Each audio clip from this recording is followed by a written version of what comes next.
The United States Commission on International Religious Freedom says Christians in China are facing an alarming escalation of persecution. This week, Public Security Bureau police invaded and shut down Zion Church in Beijing. Moments before that raid, this sign appeared just outside the church sanctuary. Now it looks like this. PSB agents removed the sign. No church here. Amen. Members of Zion Church were not deterred. Although authorities closed their building, they continued to pray and worship outside in the street. Also this summer, other Christians throughout China have seen their churches closed or demolished.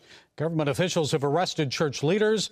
They've confiscated and burned Bibles, and they're still removing crosses from atop church buildings.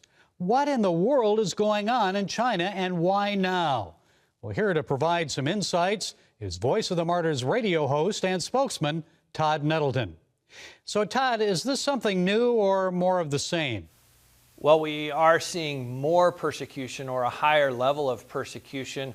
There's a couple of developments that have happened this year that I think contribute to that.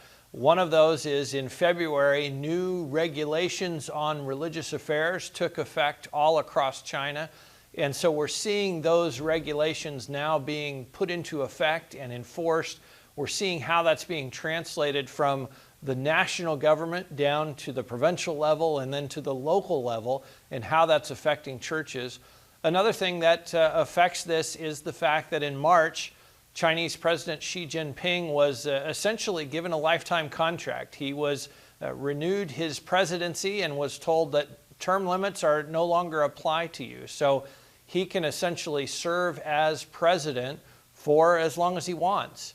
And one of his emphasis, even going back to his days as a provincial leader, was on controlling religious expression and controlling the church. And so we're seeing that what he put into effect as a provincial leader, now that he's the president of the entire country, that same emphasis is spreading from the national government level down to every part of China. Why is it happening now? Well, our Christian brothers and sisters in China are telling us that this is the worst persecution they've seen, even going back to the Cultural Revolution. And what's happening is the government at the national level is trying to exert more and more control over religious expression. What we've seen in the last number of months is the government will come into a church and say, hey, why don't you take down that picture of Jesus in your sanctuary and put up these patriotic posters instead? Why don't you not sing hymns to start out your service? Why don't you sing some patriotic songs about the wonderfulness of the Communist Party? One pastor in Beijing not long ago was told by the government, they said, Pastor, we don't mind if you continue holding your services. We just want to put this camera on your platform looking out at the audience, and it's attached to facial recognition software so that we can tell who comes to church on Sunday and who's there and what they're doing and how involved they are. The pastor obviously said, no, we're not going to allow you to do that. And just last weekend, that church was shut down. Officials came to the service. They said, nope, you are closed. You cannot meet anymore. So basically, the national government is making more and more effort to control every facet of religious expression in China. And this is not only affecting Christians. There are tens of thousands of Muslims in Western China that have been detained, and they're also seeking to control religious expression by Muslims as well.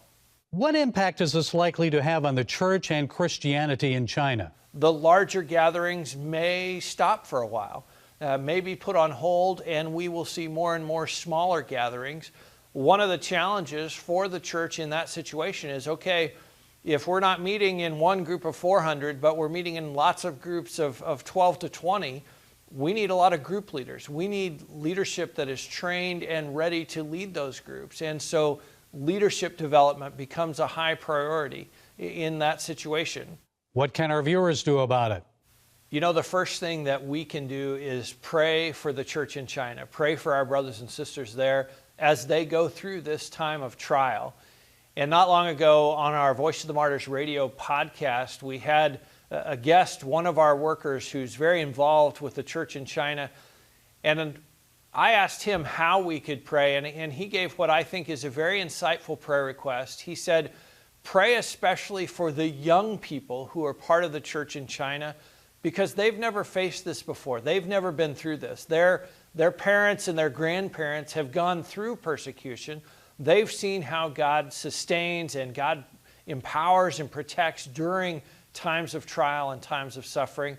But these young people within the church, they haven't been through it. They haven't seen that. And so naturally, like many of us, they're intimidated. They're a little frightened by how are we going to deal with this level of persecution that we're facing. And so secondly, we can have a voice, and we can have a voice to our own government officials.